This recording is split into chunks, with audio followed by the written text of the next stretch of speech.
And we will dive into our work, and you'll see what I'm talking about. Good evening for those of you who are listening. If you listen to this later, glad you're with us. This is, I believe, our 5th session on social and cultural development. And we were just chatting before the recording about whether we were going to get to the Great Depression. And the answer is simply no. But we might in next year. I plan on still being here next year, and if Westminster will let me, I will be very happy to keep doing this, whether it's through Zoom or maybe at some point getting come physically back in place. I would love to do that. But one of the things I was just saying is that the Depression is set up by what happened. The Depression of 1929 is set up by what happens coming out of World War I, but it's also set up by these things that are happening here. So what we've been talking about here is that there is this experience from, say, 1870 to 1900 or even 1910, but there's this feeling of things are not going well. There's some challenges. Why isn't everybody happy? Why are things going on? Some of that may just be naturally. That's what happens in a society, that it kind of is always transforming itself, and as new things come along, we're still learning the rules. I mean, sometimes it takes a society and a culture decades to kind of set the kind of subconscious rules in place as far as how you do things. Have you noticed that some of you, do you use your phones and do you message somebody? Do you send texting messages, right? For some people, they don't like to do that, particularly, say, my generation or, say, mid-50s and older. But have you noticed it's not really clear how you say goodbye? Right? Have you ever noticed that? You're like, I'm texting you, you texted me, I text you back. And then at some point we're done. Do you give a thumbs up? That's my go-to. I kind of give the thumbs up icon.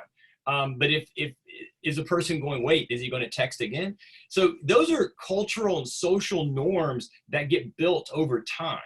And maybe a decade from now, maybe a little less, everybody will know exactly how to end the conversation. We all grew up, you and I, with talking on the phone, of course, a phone that hung on the wall. And you knew things you were supposed to do, whether that was take notes if it was for your mom or dad, because of course you and I grew up where there was no machine, getting our messages, not till later. And you took notes as to what to tell mom and dad who called, and you knew to say, hello, this is Carl, or this is the Creasman household, and you knew to say goodbye. Well, those are all rules that have been established over decades before, the time we're talking about, say, in the 50s and 60s. So society is trying to come to grips with itself in this time period. And I think there actually is something unique happening, as I've said before. The normal high of springtime in the pattern did not happen because of Reconstruction. So we saw this last time. And so then what we noted was that all these things were happening, but is there going to be a solution? Well, tonight we're going to see the beginning of the solution. And it's in a group that's going to come from the West. So you'll notice on this list, we haven't talked about the West per se, but some of the things such as industry, workers, monopoly, inclusion of women, those have all been happening in the West at the same time. So it is kind of there. Certainly we could do a whole series, or I'm not the person who could do it, but you could do a whole series on just the West and spend 4, 6, 8 sessions together talking about the West from, say, 1830 or 1840 to 1890, cowboys and the Wild West and wagon trains, the Pony Express, and all that kind of thing.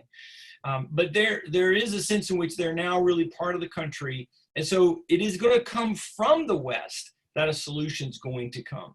Now, I promised you, or I said when we went into this series, we weren't going to talk about politics.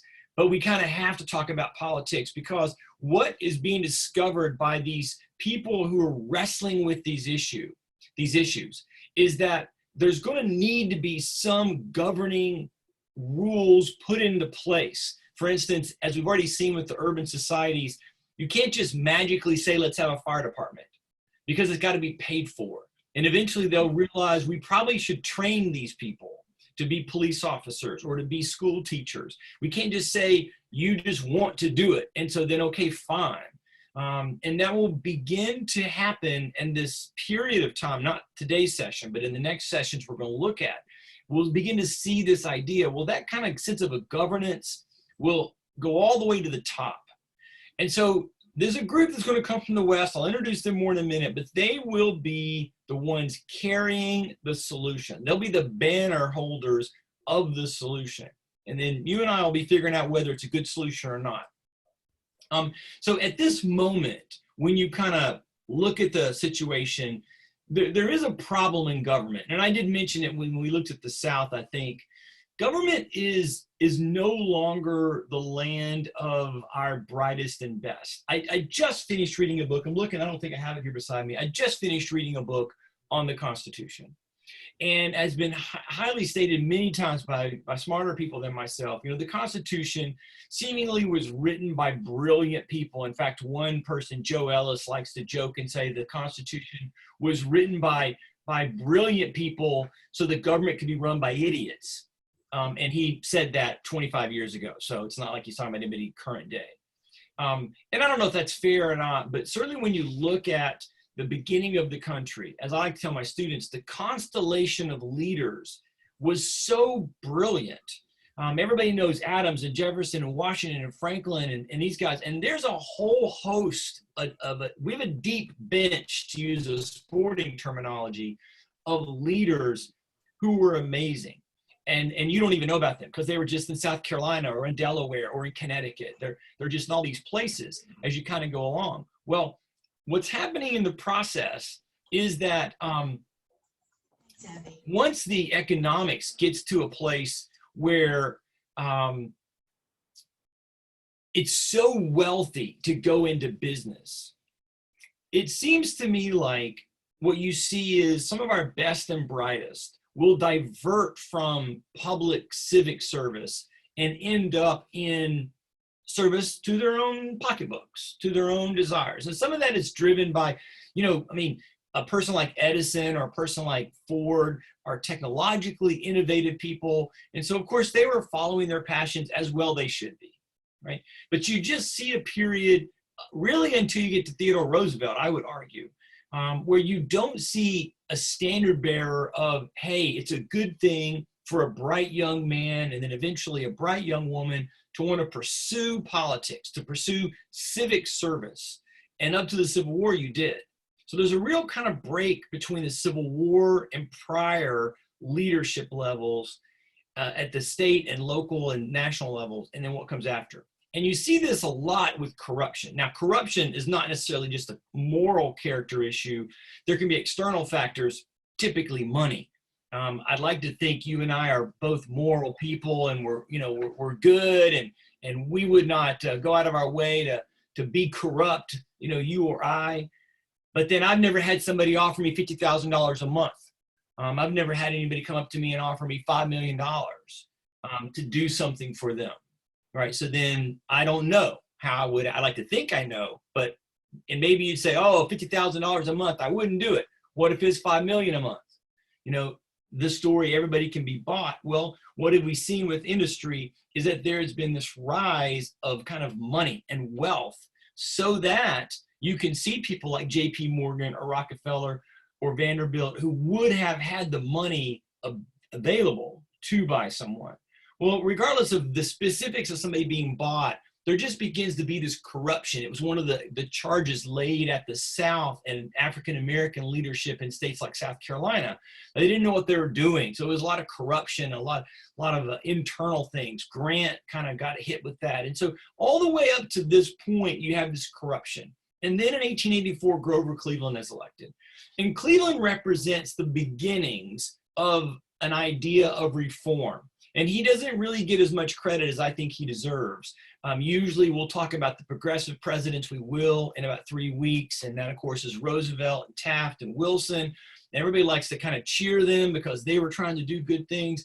And Cleveland just gets left out. Now, it's not fair to say Cleveland's a progressive because the term's not even used at this point. But he is a reformer like those other presidents. And he's trying to. He's trying to return the government, in one sense, pre-Civil War, so very limited. You'll notice there on the slide, he vetoes over 400 bills. President Clinton, President Bush, President Obama, and President Trump together did not veto 100 bills in their terms of that's almost 30 years. So you get the picture. Cleveland was not afraid to tell Congress no, and believed that it wasn't the role of the government. Now, unfortunately for Cleveland, this kind of gets him crossways with the motion or the direction that the country's going in. Because as we've already noted with some of the things we've talked about in the past 4 or 5 weeks, there's this growing sense that the solution for the problems will lie only in some external action by the government. So this is the journey the nation is going on, and they're kind of in this process. In fact, Cleveland does so much reform, he gets crossways with his own party. And they got frustrated with him, so they did not support him, and he loses the '88 election. And so in that process, you begin to have the emergence of a feeling like there's going to have to be some solution. Now, the solutions do not all have to be political, and we've already met some of these reformers. So we're going to go over and introduce one of them you've already seen, and that's, of course, Eugene Debs. I mean, and you remember Professor Bryson talked about Jane Addams. So let's go a little deeper. Typically, particularly the middle one, Jacob Riis, and the two ladies at the end are usually lumped in with progressives. That's because what will happen in this session, and they, of course, will be alive when the progressive movement is going, which we'll get to next session. But I like to consider them really the first of these reformers who, along with Cleveland, are saying, we've got to do something. Now, Debs, we've already met, so I'm not going to spend a lot of time here, but you remember he was the one who got involved with the railroad unions, and he was the one really fighting politically, or legally, I should say, I guess, within the legal system, to try to get reform. And in the 1890s, we talked about his leadership during the Pullman strike, and it was a failed effort, and that's going to really push him, after coming out of being arrested unfairly, to becoming one of the first major socialists in the country. He's not the first socialist and not the creator of the Socialist Party, but he's one of the first major ones. But you have a young, articulate man like Debs who's really stepping into something's wrong and a lot of things have changed, and here are some possible solutions. The next one is a man named Jacob Riis, who was an immigrant. And Riis is interesting, as all these guys are, because they both did reform, but then kind of they also were trendsetters in an area of what will become normal American life. Riis is really the first investigative journalist. So you've watched 60 Minutes, 2020, you know Geraldo Rivera, you know these names of these people who go and they spend time, sometimes months even, doing investigation, behind the scenes, videotaping, and then they'll put together a report. And in our lifetimes, it was always something that came on TV, you know, Nightline. Remember, Nightline started, you know, back in the 80s. And so, you know, you got this idea of, we're going to tell you this investigative stuff connected, as opposed to journalism, which is like, straight journalism, which is like, here's the facts, and you kind of walk away with it. Riis is really the first one to do this. And he uses photography to get there. Now, photography is not brand new at this point in 1890, but it's still somewhat new.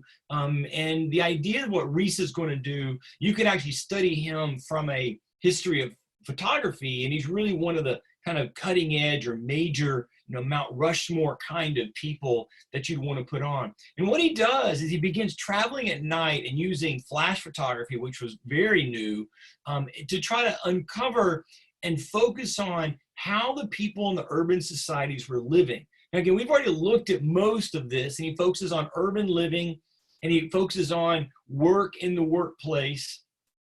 So some of these pictures you've seen before in some of the slides.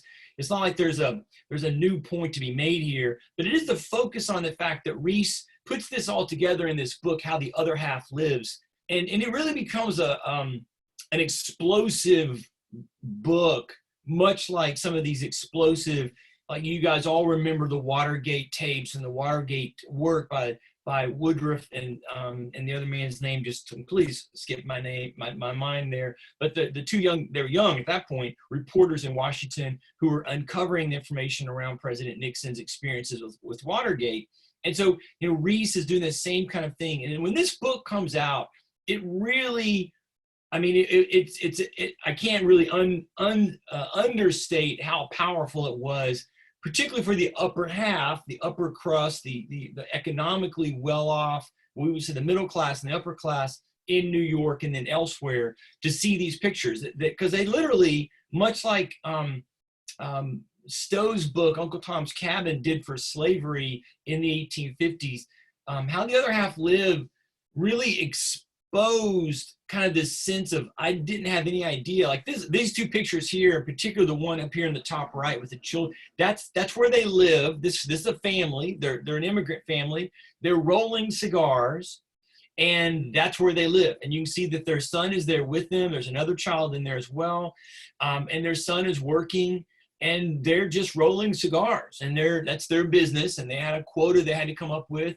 They lived there, they worked there. The one below that, of course, shows two young children who were workers. The one to the right, again, working in a living space, and that's like they had rented that place to be their, their storefront, like we might do today. Sometimes you see places where a house has been converted into something commercial. Now, this is where they lived, and it just was really an expose of how tough things were.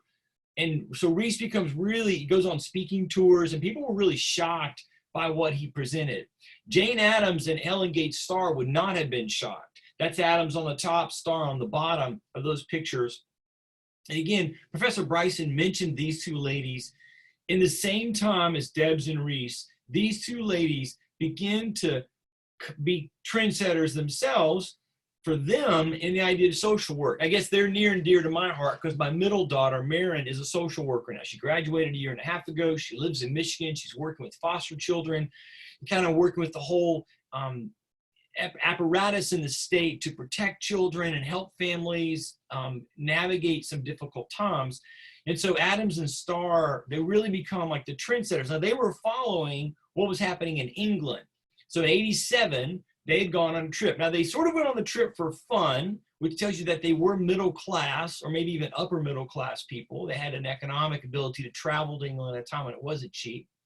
And they visited this place, Toynbee House. Now, Toynbee House was not the first, but it was one of the first type of social houses for social workers in England. There were several by the time they got there in 87. And while they were there, the two of them committed to each other, let's do the same thing. So they bought a house in Chicago that was owned by a man named Hull. That's why it has the name the Hull House.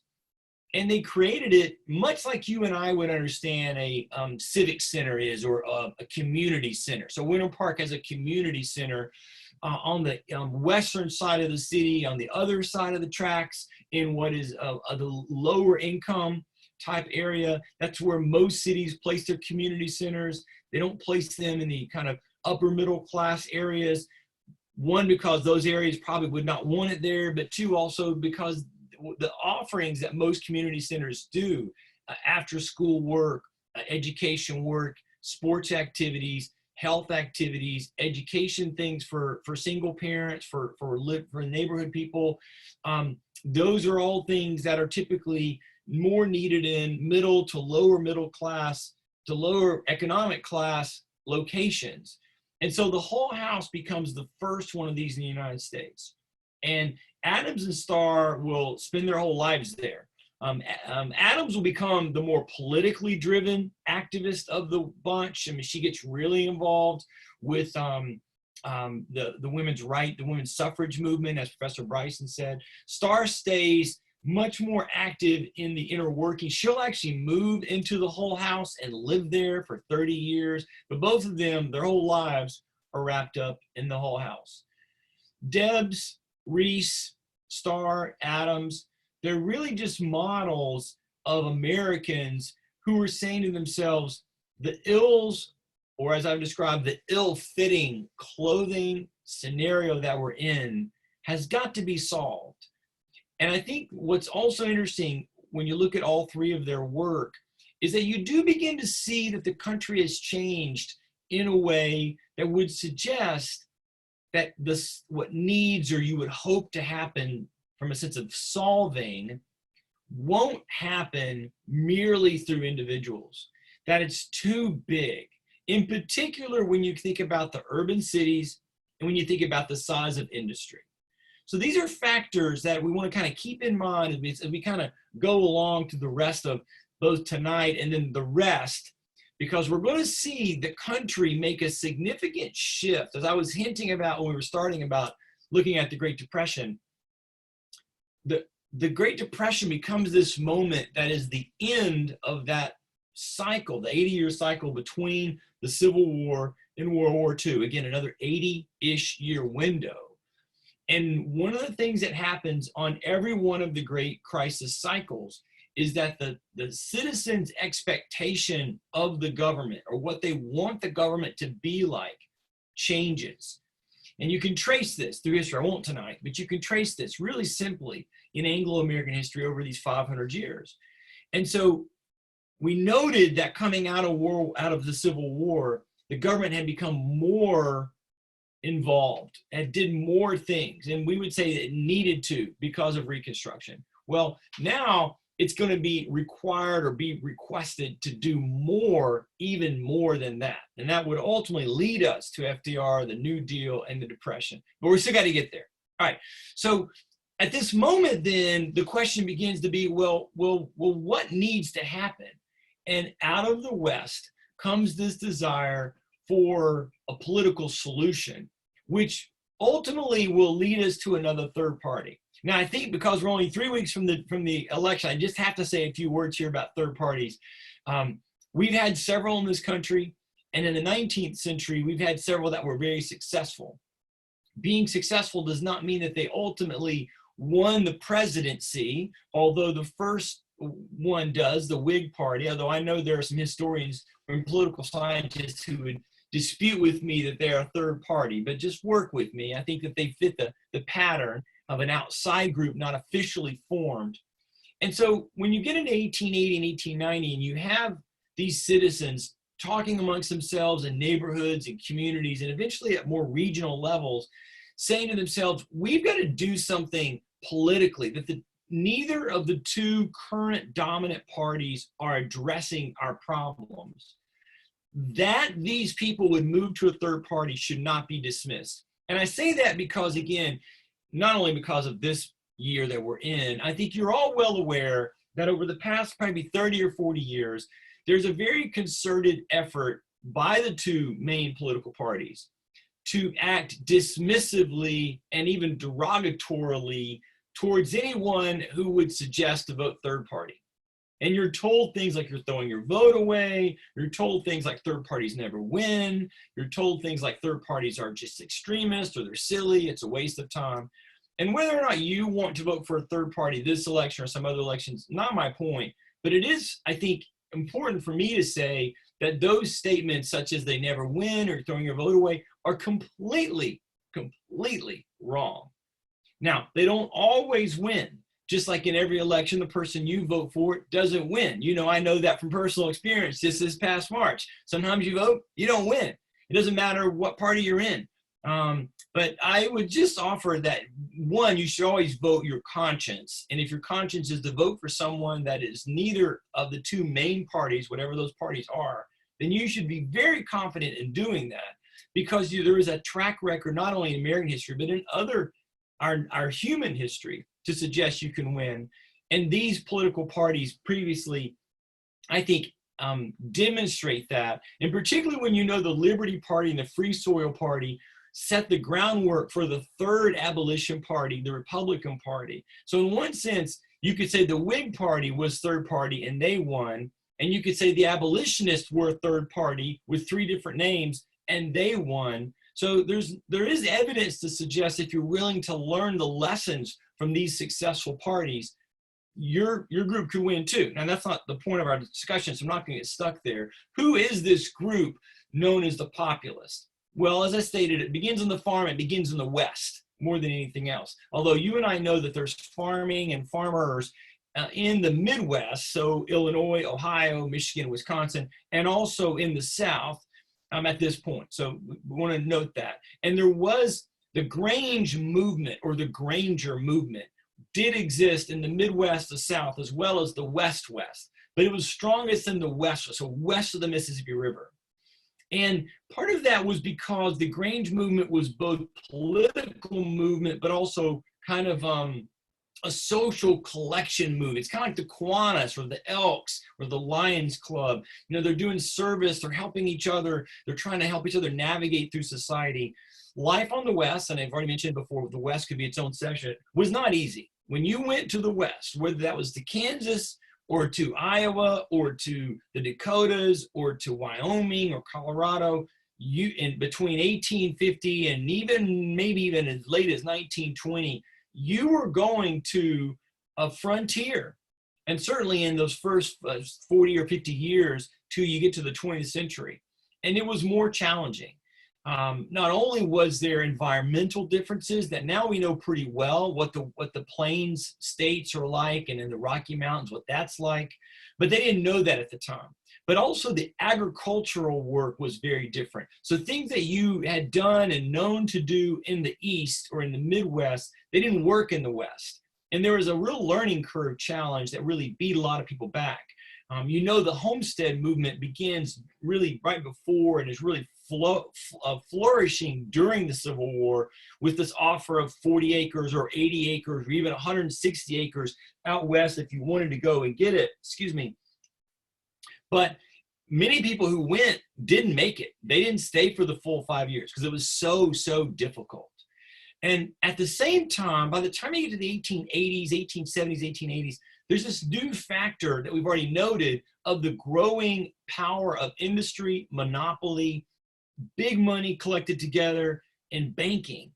That for the West and for the farmer really becomes focused in the commodities market. Now, I'm going to assume you guys know what that is pretty well. My students, I've got to give a pretty long explanation about the commodities market. But it in a very simplified way, it's like the stock market for real things. So in the stock market, you just trade, you know, pretend shares of Disney, pretend shares of Apple, right? You don't actually get anything. You just buy a share and then they give you a dividend. Whereas if you trade in commodities, you're technically buying salt or grain or hogs or oil or coal, the actual stuff in the ground. And so that's all great and everything. But what it does, and it begins in this very period, you can see there on the slide when the Chicago commodities market, it really, that began officially in the 1840s, but it really began to take off at this time period with this kind of growth of the banking and the financial movement. Is what it did is it begins to impact what prices cost for transportation, what you could get to sell your goods, and what it costs for you for your own supplies. Now, I mean, you and I know this. You may not know that you know this, but you know this in the number one place that you and I see it today is in gasoline. Because you and I know that there's not actually somebody here in Florida or in Texas who's making gasoline out of oil and selling it to Wawa directly by their own choice of whatever price they're coming up with.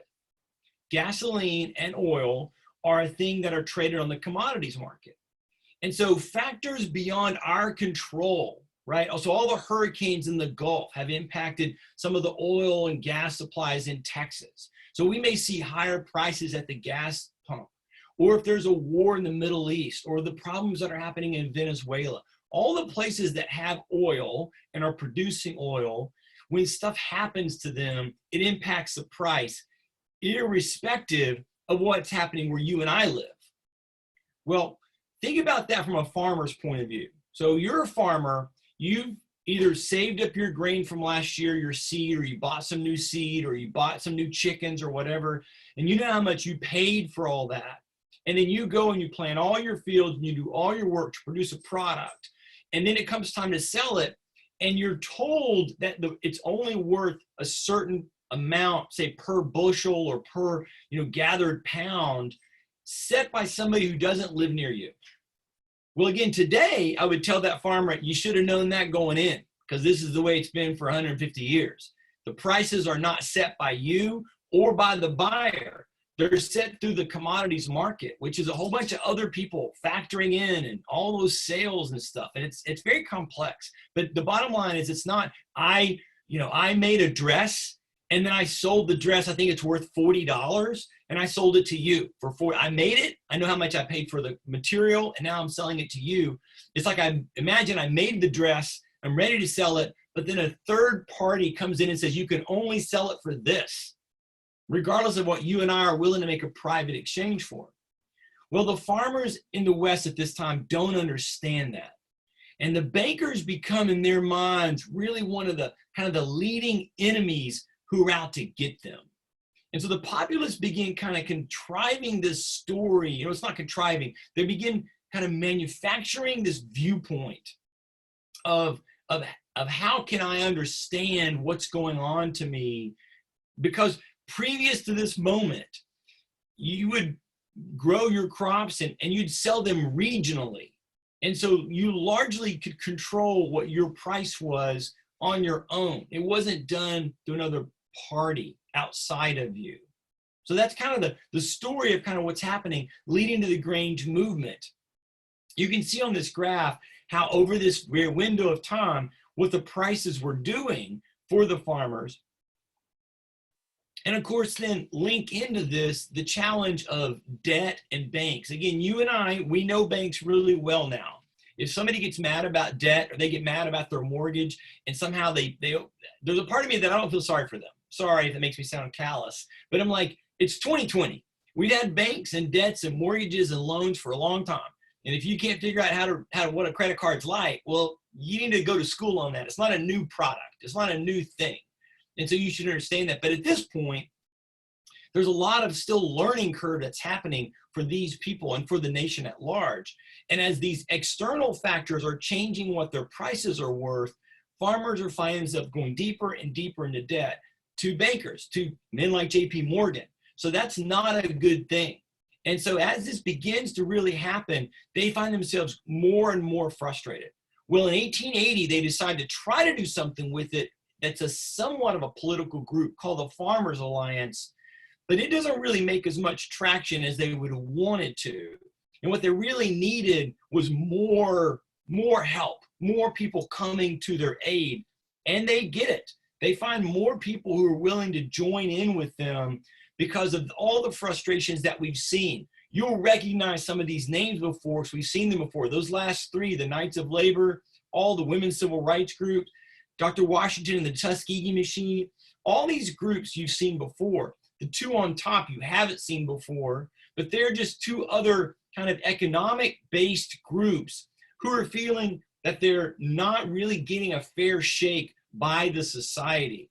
That statement there in quotes, the crime of 1873, points back to the previous depression that occurred, which we talked about, that happened during Reconstruction, 1872 to 1875, 76. The group below them, the Silverites, were also people in the West who believed in the need for silver to be a key part of the economic foundation of the country. So that demands a little bit of an explanation. So let me just give you a brief, and if one of you is an economist or you know who's an economist, I'll go a lot deeper. At this point, there's not really the dollar bill or the economy from a sense of spending that you and I know. And of course, you and I are both old enough. We remember buying things with actual money. But of course, you and I know money's really just paper. This paper is white, but if it was green and it had George Washington's face on it, you know it's worth $1. And so we understand that premise. At this point, that doesn't really exist well. Now, the Greenback Party was a group that was saying we needed to have more paper money in circulation that would help, they suggested, poorer or lower income people, including the farmers. Well, the Silverites had a different strategy. They didn't disagree with the Greenback per se. What they wanted was for silver to be also included as a mechanism of exchange. At this juncture, gold backs all of our economy, and it will up until we get to the early 20th century. And so, again, out of the West, one of the things that's developing in the West is the mining industry. And everybody remembers the gold rush, and everybody thinks about the gold miners and the 49ers going out to California. But actually, we pulled more silver out of the ground than we did gold. And so by both weight and value, more silver was brought out of the Rocky Mountains.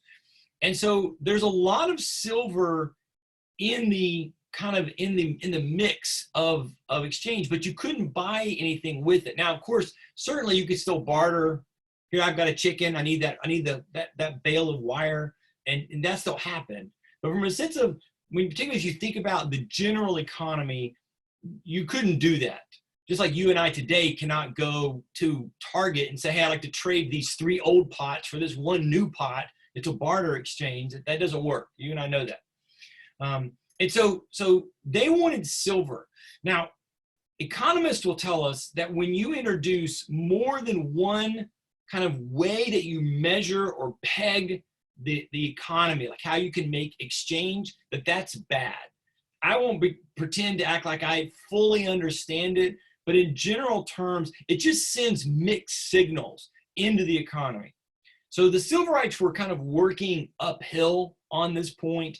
Could we possibly make some traction and use silver? And the predominant reason they want silver to be used by the time you get to the 1890s is because in the 1870s and 1880s, industry, when it was really taking off, as we talked about, found that you could use silver in some of the things they wanted to build. So they would trade for silver, and the people who were involved in the silver industry were doing well.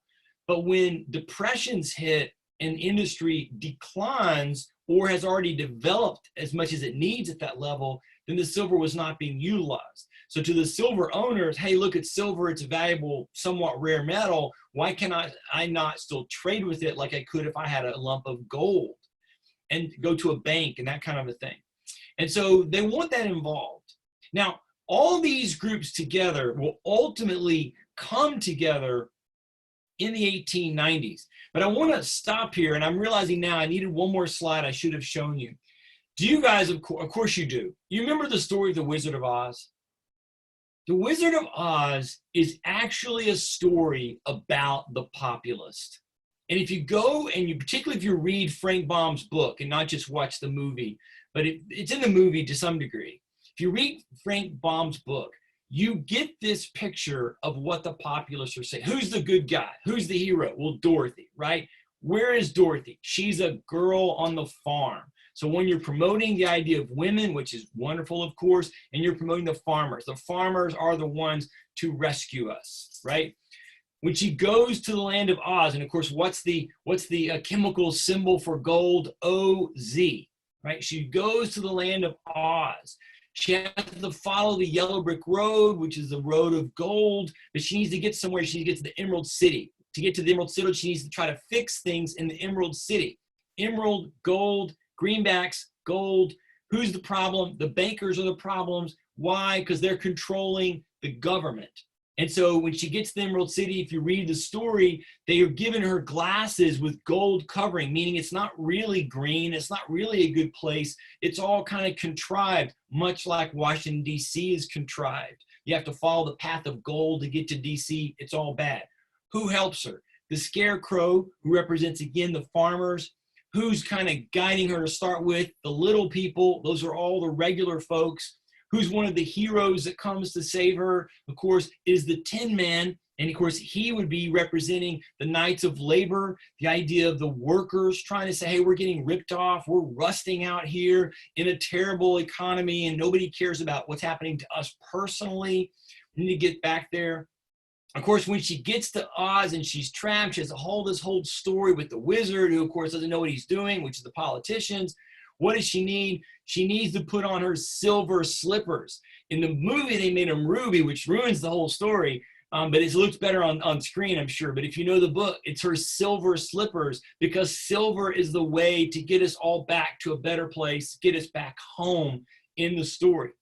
Now, if you're listening, you're like, wait, you left somebody out. I'll get to him in just a second. I want to make the point. So 1890, this group began to merge. And right here in Ocala is one of the first major meetings where they say, hey, let's kind of come up with a series of demands of what we think we need to do. 91, 92, they begin starting to have more meetings. Through this time period, the Populist, and that's usually what they're called, though sometimes you'll see them called the People's Party.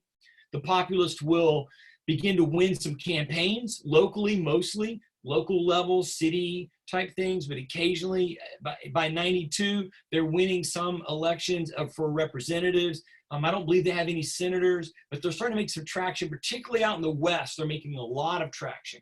So in 1892's presidential election, the Populists make a move, they meet in Omaha, and they produce a national platform, which of course you guys know is where the political parties typically, not this year apparently, but they typically show us, here's what we stand for, what we believe. Now look at this list of things.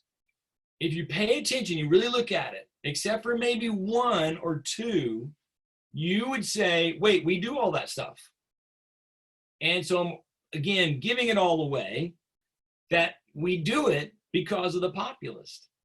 The Populists were the ones, as a political entity, to first put this together of these things. Now I'm not saying I agree with all these things. So for instance, I personally don't agree with the graduated income tax. I would have a different suggestion, but just say that for what it's worth.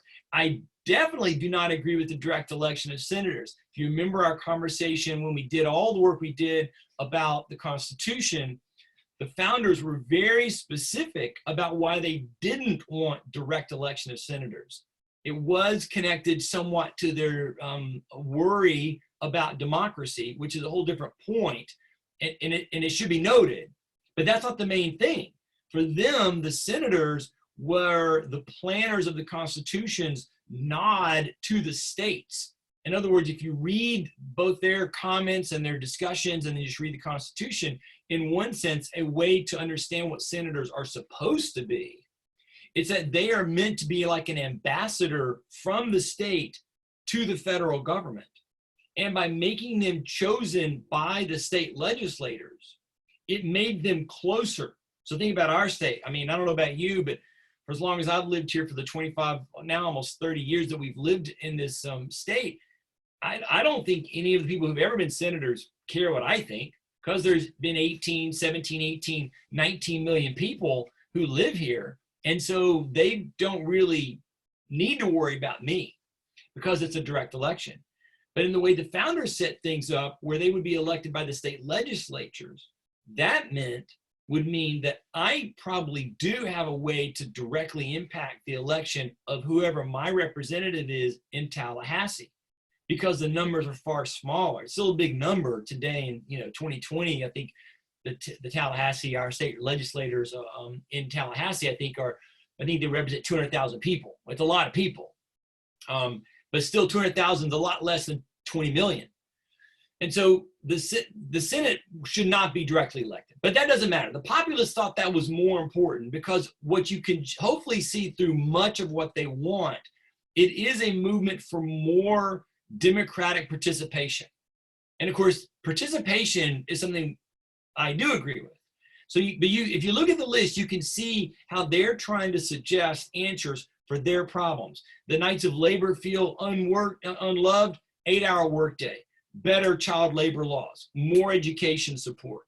We're afraid of the banks. Well, those should be controlled by the government. The railroad is one of our enemies, because if the bankers are not the only ones making the prices wrong, the railroads are making the prices wrong, or they're only making prices good for their rich friends. So me, the small farmer, I get ripped off by the railroad. Women should be allowed to vote. And we saw under Professor Bryson that all the Western states were making women legal voters before the amendment was ever passed in 1919. So this is what they want. And as they lay this out in 92, it receives a good response. Their candidate is named James Weaver, and he wins about 5% of the electoral vote. I'm going to show you a map in a second. It's actually very successful. They control some of the Western legislatures, which means they do send senators in 92 to DC. And for the first time since 56, you actually have 3 distinct parties represented in Washington, D.C. Now, the Populist Party's small, but it's still effective. And I guess I was curious, and I just want to make sure the point again, make this point for the third parties. Again, people are like 5%, that's nothing, right? And let me show you the map while I'm saying this. You can see they won the states that they won, and then, well, that doesn't mean anything. Well, it was really their first go. So for instance, when you look at the 1840 and 1844 election with the abolition movement, their first elections, they only got about 2%. And you can see there that they got about 285,000 seats right here on this chart. So here's the popular vote. So the Populist Party had almost 300,000 votes, right? So 2% of the nation, right? So it seems like it's tiny, like that's not enough. And that's, why would you do that? Y'all should quit. You threw your vote away. There's that same story. You threw your vote away. And I would just point out that if you look at the success of the abolition movement, theirs was actually smaller in their first and second campaigns, but they believed in their principles and they stuck with it. Well, the populists want to do this, so they're going to aim ahead. And one more thing I want to point out is it's not actually that they only got 5%.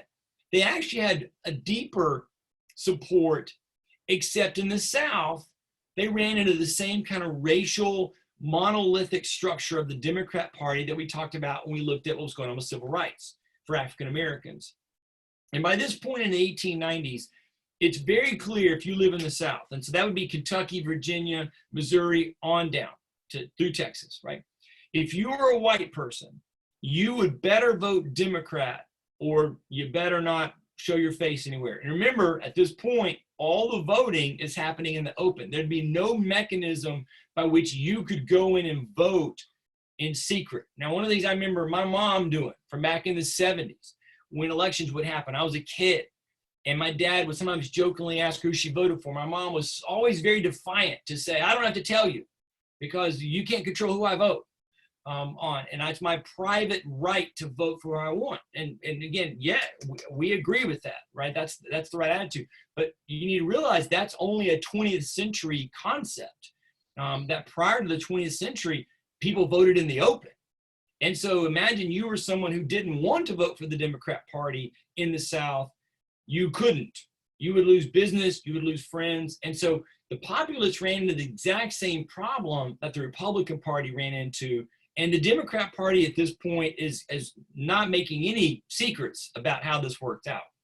So the 94 election, populists do even better. They keep winning congressional momentum. And then their opportunity comes as they look at the 96 election. And before I show you that, this is just a map of the 94 election. And you can see down in the South, there are some states in Alabama and Georgia and North Carolina and Texas that do vote populist. And the people who've done the research on this really would say there probably would have been a third of the southern states who would have also voted populist had they felt they could get away with it, except for, like I just said, the social ramifications that we just talked about. So what happens in 93? Well, another depression happens. See, our depression in 2008, don't think of it as this unique moment, right? Roughly every 20, 25 years or so, we end up having another crisis, another financial situation, right? So in the 93, basically a twine company, believe it or not, declared bankruptcy. And that threw a panic into Wall Street. Wall Street's pretty new still at this point. And we don't have any of the rules we have today. And so that threw people off. Because it threw people off and started a panic, some of the major railroad companies also declared bankruptcy or had to close down. This is when the Pullman company has its strike that we already talked about at this moment. And so at the end of the year, by the end of the year, over 600 banks have gone out of business. And of course, you understand at this point, there's no FDIC. So if your money was in the bank, you lost that money. 16,000 businesses were lost. And employment was somewhere between 20 and 25%. So it was every bit as bad as what we'll see happening in 1929. And maybe as bad as what happened in 2008. And so there's a lot of pressure. Now this opens the door for the populists because neither party is really able to solve what needs to happen. Neither party is really able to step into it. Now in 92, Grover Cleveland won the presidency again. He's the only president to have ever won non-consecutive terms, the only human American to have been the president for 2 terms, but not consecutive terms. But he still did not have good support with the Democrat Party kind of on his side, right? So they're not with him. So that's a problem for him. So the populists, they go, this could be our moment. So they were so excited because in the time period between, say, 93 and 96, there was a lot of activism. A lot of groups were marching on the Capitol, marching on Washington. They're really demanding the government to do something. A man named Jacob Coxey leads one of the most famous groups. They started marching from Ohio. By the time he got to DC, they had several thousand people with them. And when he gets there, he gets arrested, which sort of shows you kind of how Grover Cleveland and the DC politicians felt. That, you know, we don't want you here trying to, you know, overturn the apple cart.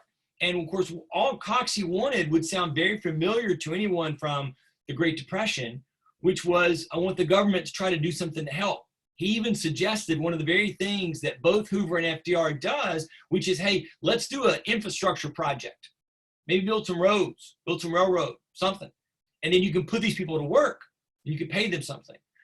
Well, you and I might think today that sounds very normal. That's because of the success of all the different things FDR did in that arena. But at that point, nobody really believed that was what the government should do. So, you know, again, he gets arrested in the process. So the 96 election becomes this referendum on, will the political parties be able to move in the way that is necessary to try to address this change? So the populists are excited. Because it's the Depression, the focus of the election will be on gold and silver. And nobody really saw that coming prior to the Depression. It's sort of like midsummer 2019, neither you nor I would have said the big issue of our election in 2020 will be a rampant disease. So this happens a lot in politics, as something comes up that nobody could see coming. And so the populists believe, because they were the ones expressing these new ideas, that they could, if not win, come in second. And just like the Republicans in 56, by coming in second, knock out the other party, which most everybody assumed to be the Democrats, who were not very strong at this part outside of the South. So the populist debate, when should we have our convention? And so they decided to go last. This is a massive strategic error, but nobody could have known it. So I'm always critical of the populists, but I'm not really quite being fair. So what happens? The Republicans have their convention first. They choose Ohio Governor William McKinley to be their person. He's a standard bearer for big business. He's a supporter of the banks. He's going to have a lot of money in his bank account to kind of do the campaign. Gold's going to be the standard. Of course, the gold was the standard for England, which meant it was the standard for the whole world. So we don't need to go off leaving England and their journey. They're the best economy. We need to follow those guys. The Democrats go next. There's actually several different candidates up for the Democrats, for the Democrat Party running. And they weren't sure which way they were going to. They were kind of split because there was momentum. They're hearing what the populists are saying. And so into the story comes William Jennings Bryan. And much like Barack Obama in 2008, if you remember the 2000, I'm sorry, not 08, the 04. If you remember the 04 convention for the Democrats, the Democratic convention was heading a certain direction. Nobody was really enthusiastic. They didn't really think they could beat George W. Bush. And then this young senator from Chicago gets up. He was articulate. He was smart. He was flamboyant. He was charismatic.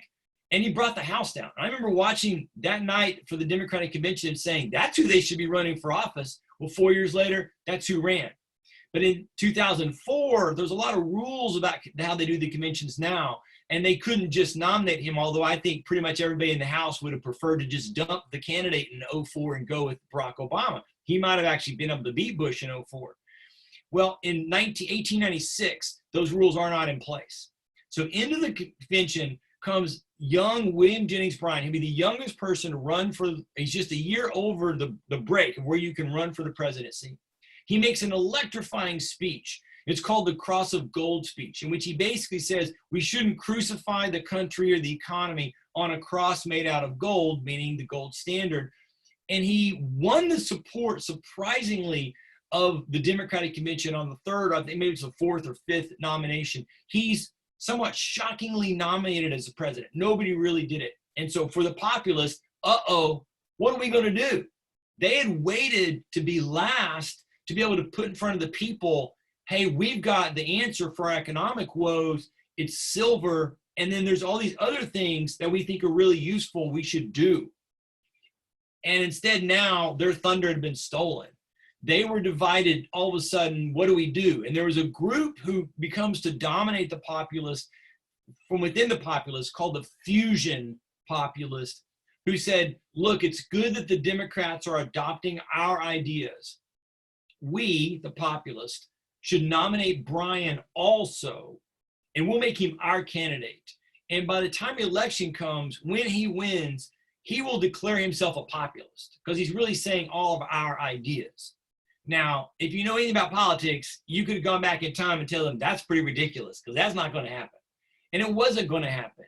And so Bryan will spend his time making nice to the populist, but he never will embrace them. Meanwhile, he'll find himself outfunded by McKinley and the Republican Party. One of the interesting things about the 96 election, just to toss it out here, and a young Theodore Roosevelt was paying attention and watching this, is Bryan becomes the first candidate for president who actually campaigned himself. Up to this point, you typically didn't campaign, and McKinley doesn't. His house was near a railroad, and they literally had what they call the front porch campaign, where on certain days of the week, railroad cars would literally come from all over the country bringing supporters. They'd pull up the train right in front of McKinley's house. He'd make a short speech, wave some hands, kiss some babies, and then off they would go. And then he just sort of chilled out at home, kind of minding his own business. Bryan went all over the country, particularly in the West, trying to win support. He won't win the support, but he's going to become really important and kind of pressing forward with these ideas. Now, ultimately, the 1896 election and the fact that the populists got surprised by the Democrat choice will lead finally to the point the Populist Party will die. They will not be able to survive. Remember the map before? All the Western states out here were mostly voting populist. Well, now they all voted for the Democrats because of the fusion populist. And so when that happens, the populists disappear. They really are doomed at this point. But this is critical for where we're going to go in the next couple of weeks as I kind of bring it to a close here. It's critical because now all of a sudden the populists as a political movement are dead, but their ideas are now in the mix. Their ideas are still around. Now the Republicans will be the dominant party for the next 25 years until the Depression, as we were talking about earlier. But this is the moment, if you've wondered, when the Democrats, because we've described the Democrats, the way we've talked about them, they don't sound anything like the Democrats of like the 1960s, 1970s. If you thought, well, when does the switch happen? What happens here? Well, this is the beginning of that moment when they, because of Bryan becomes the standard bearer until Woodrow Wilson is elected in 1912.